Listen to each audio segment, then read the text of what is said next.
Andito na kami sa bahay. Chine-check ni Mr. ang mailbox. Ayan ang ating yard. Ganda na ng kulay. Kaso naglagas na yung ibang mga dahon. Ayan o. Ang daming padahon. So paano natin lilinisin yan? Expect na pagka dito nakatira sa Amerika, ganito po yung realidad ng pabubuhay dito sa USA. Hindi siya big. Good afternoon everyone. Happy Sunday. So ngayon, pupunta kami ng clinic dahil si Mr. Magpapacheck sa doktor. Although okay na naman yung pakiramdam niya. Kaso sabi niya, every time na matutulog siya, dun niya nararamdaman yung pain ng kanyang throat. And wala naman na siyang fever. So, nag-decide siya na pumunta ngayon sa doktor. Sa Ashford, Connecticut kami pupunta. Yung walk-in clinic doon. And then, yun, diretso na kami sa Walmart para mag-grocery shopping. Ayun ang aming agenda for today. And just an update nga po pala sa Baby of the Year contest na ating baby Zaira. Unfortunately, hindi na siya naka-move forward sa quarterfinals. Tapos na ang kanyang journey sa Baby of the Year contest, and that's okay. And what's happening, baby?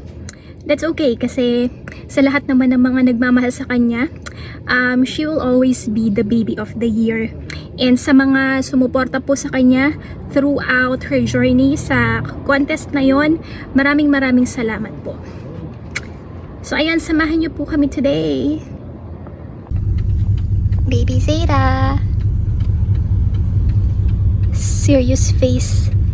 Napaka-seryoso naman ng baby na ito. Zaira. Zaira.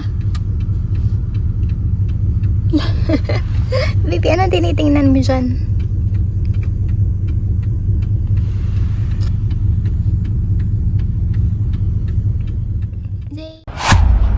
Ayan, andito na tayo ngayon sa urgent care.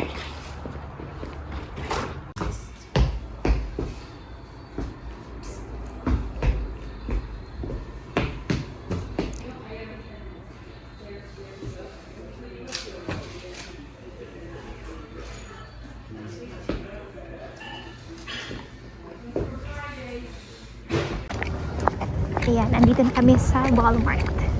Sunday na naman. So, madaming tao kasi late kami nakapunta. Ano na, magto 2 PM. Kasi nga, medyo natagalan kami doon sa doktor. Zaira, ang daming tao ngayon kasi nga weekend, Sunday. Ayan, dyan na kaming mamili dito sa Walmart. Uwi na kami. Daming tao talaga. Ulit-ulit lang sinasabi. Daming tao. Dito lagi nagpa-park si Mr. sa dulo. Zaira, hawak ang resibo.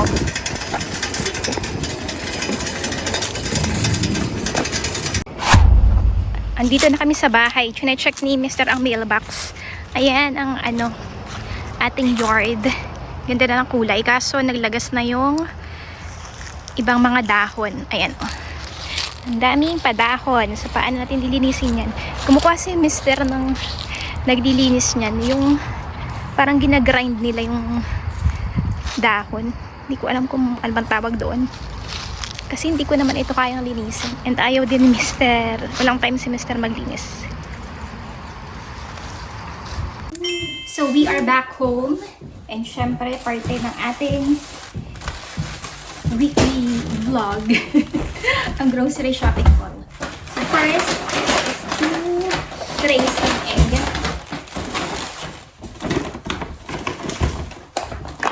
Strawberries.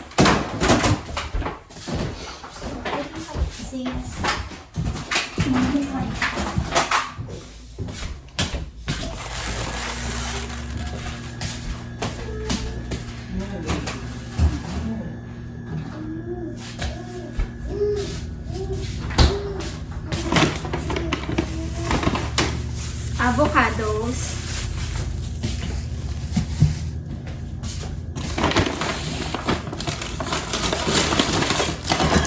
Grapes. Ating mga pa-drinks. Ayan. Siguro memorize nyo na naman. Laging kasama to sa aming grocery shopping. Tapos merong bagong kinuha si Mr. Ginger beer. Dalawang ginger beer.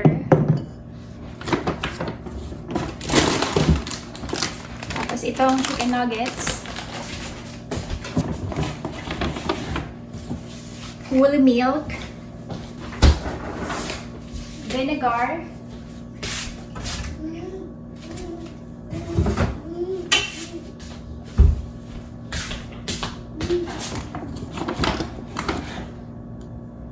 Olives.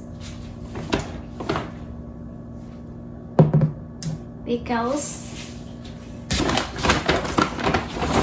Tablecloth.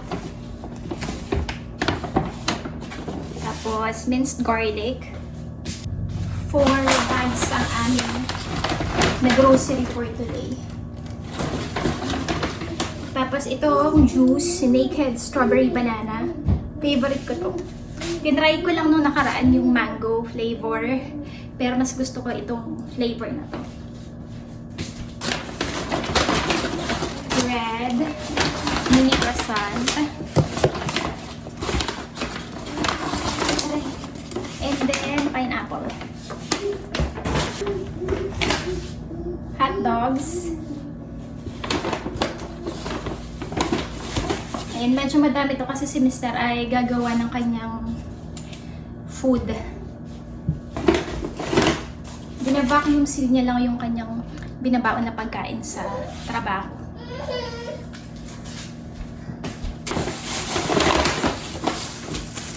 And then, ano to? Mga pork. And sausage. Ay, sausage pala ito. Sausage. 3 pack. And then, ground pork para sa meatballs. Bigat. Tapos ito, pork ulit. 2 pack. What is this? Bananas.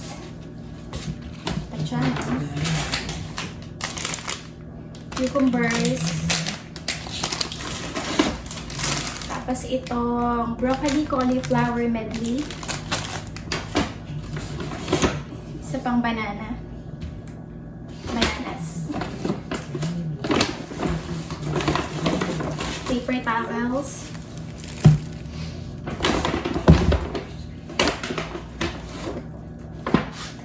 Butter.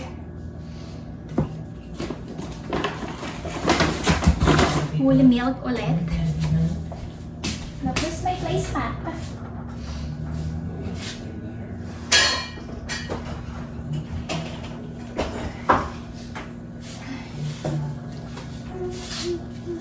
I know, there's still a lot of butter. I forget. Huh? There's still a lot of butter. Yeah. Ang dami pa pala namin na ano, butter. Tapos itong Glade. The plug-ins. Yung refill. Para fresh yung kami na aking butter. And then, what's this? Celery sticks. Mozzarella cheese. Gagawa yata ng pizza since then. Tapos drinks ulit. Eto. Oh no! Pepperoni. Peanut butter. Pizza sauce.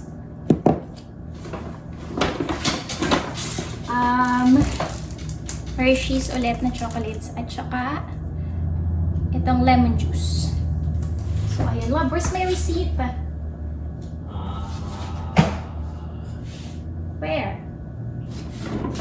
How much did you pay? 2.5. So yung total ng ating pinamili, hindi ko alam kung saan nilagay ni Mr. yung Resibo, $245. Love, my placemat is missing. It's not. It's not here. It is. It's not.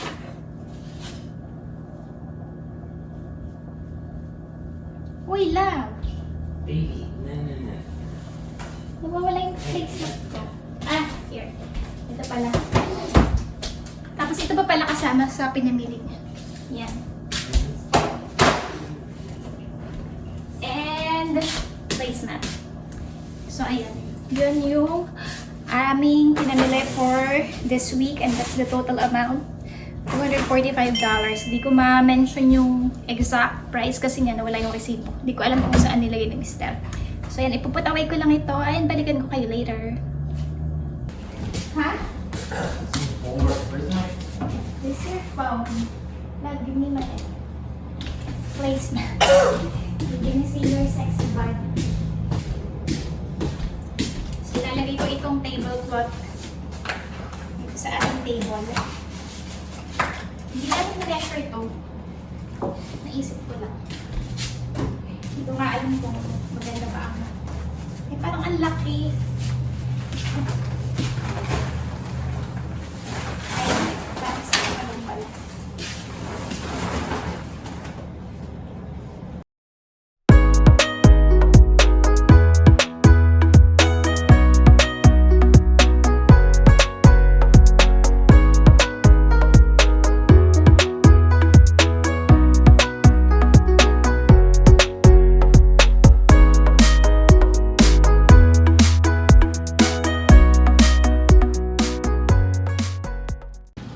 Guys, nahuli ko ang aking mister na kumakain ng ice cream. Hindi siya dapat kumakain ng ice cream ng hindi nagsasabi. Contaminated this. Oh, I forgot that I'm sick. But the lady said, the doctor said that you're not contagious anymore. I know, but we should still get a different one for you. Theta, I'll eat this, even though I really like this I'm flavor. gonna eat that. We got it for you. So anyway, ito ang aming pagkain. Gawa to ng aking mother-in-law. Tapos binigay niya lang sa amin. Ano nga? Ay, what is this? Chicken noodle soup? Not yet. Right now it's just chicken soup. I gotta make the noodle. There's no noodle? I didn't have noodles.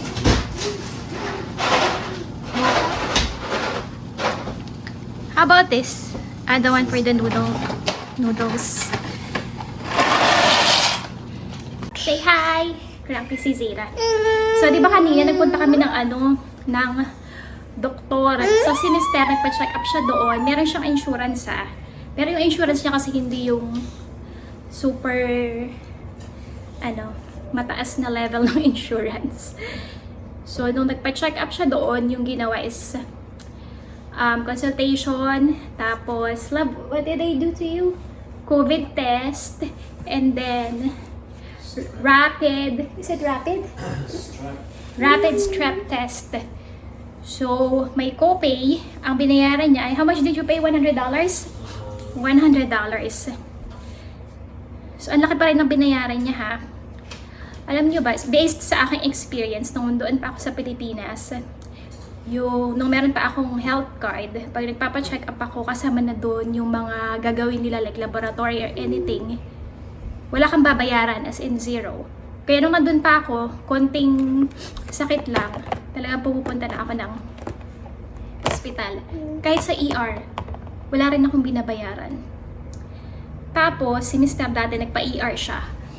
Love, how much did you pay when you went to the ER last time? $3,000?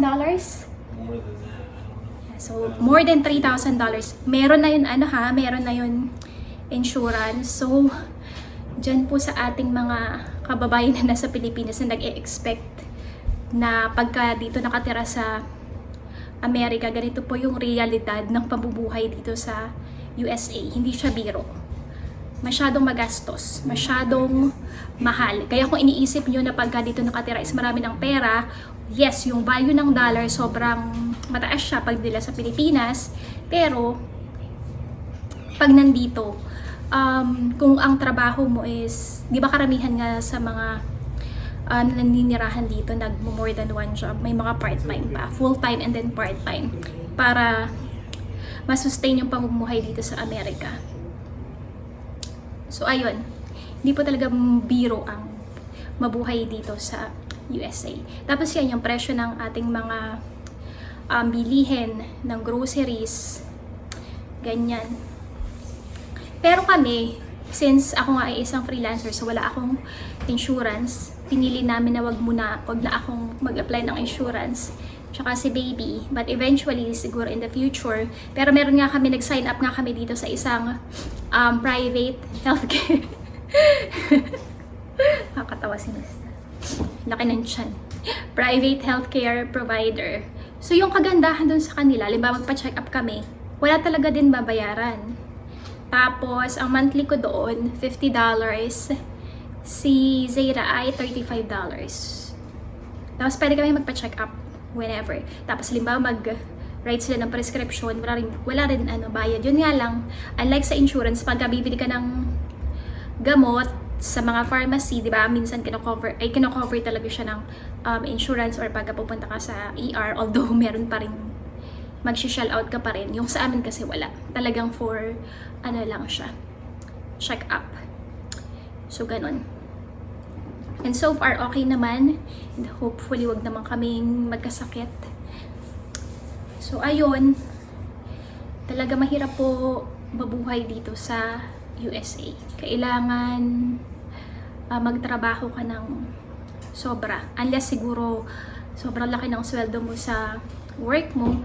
Pero, yung common is talagang ganito sa same way ng pamumuhay namin dito sa USA. Kaya yung mga nag-i-expect dyan ng sobrang taas sa mga tao na nakatira dito, na parang okay lang na manghingi ako ng pera dito or manghingi ako lagi ng tulong kasi nga marami naman pera. Isipin nyo rin po kung paano ba nila na-earn yung pera na yun. Siyempre, pagod at puyat yung kapalit noon para kumita sila ng ganun kalaking pera and para din makatulong sa family sa Pilipinas. So ayun, just sharing po sa reality ng buhay Amerika na hindi po madali, hindi po siya biro. Kahit na sabihin mo yung mga malalaki yung sweldo, example sa mga nurse, oo, malalaki yung sweldo nila, pero di ba ang hirap naman ng trabaho nila. Talagang puyat. Tapos, syempre nakakapagod yun, nakaka-drain din. So, ayun, sinishare ko lang po. Si Zayra, baka mag-take ito ng nap. Tapos, kakain kami. Kasi Mr. ay nagpapahinga na. Yun nga, sabi rin naman ng doktor, hindi naman na daw contagious yung kanyang sakit. And hindi din siya strep whatever. What is that, love? Strep. What? Strep throat. Strep throat. Dapat dadalhin yung parang sample nung sinuwab sa kanya sa laboratory para doon sa isa pang test aside from rapid. Sabi ni Mr. wag na kasi baka mamaya ang laki pa ng bayaran niya. So, ayun. And dun nga sa rapid is negative naman. Baby! Hey, Zayra. Ayan, so kakain kami, Mr. And syempre si Zayra din. Tapos isa pa pala ha, dun sa Pilipinas, nung ako ha, hindi ko alam yung sa iba, pero sa kapatid ko din, ganun. Nung sa work namin, sa trabaho namin, yung health card, wala kang babayaran. Tapos meron ka pang 2 free dependents. Hindi sila magde-deduct from your salary. Unlike dito, kay Mr., hindi ko alam sa iba. Yung mga kakilala ko din, same. But again, hindi ko alam kung nag-a-apply siya sa lahat. Pagka may insurance ka, may deduction sa pay mo. So, nagbabayad ka. So, ganun. Kaya talagang hindi po biro ang manirahan dito sa USA. So, kakain na kami ha ng ano ba to? Hindi ko alam kung ano to. Lunch / hindi pa naman dinner kasi sobrang aga pa. Ayun.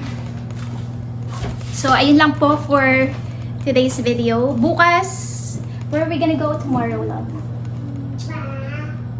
Get an inhaler, to get the carpet. Ayun, so kuha kami ng inhaler ni Mister. Tapos, ayun, carpet. Yung sa sa rug. Ayun, yun lang po for today's video. Thank you so much again for supporting our YouTube channel. And see you again next time. And, wait lang. Shoutout ko nga po pala yung nagpapa-shoutout. Yung nanonood sa atin lagi, si Miss Fel ng California. So, thank you so much po for watching. And si si Rama Al-Sayed from the Philippines. Sa Mindanao ata siya. And syempre sila Miss Evelyn, sila Ria, si Miss Jen, sila lahat po ng mga nanonood at sumusuporta sa aming mga videos, sa aming YouTube channel. Thank you so much again and see you again next time. Bye!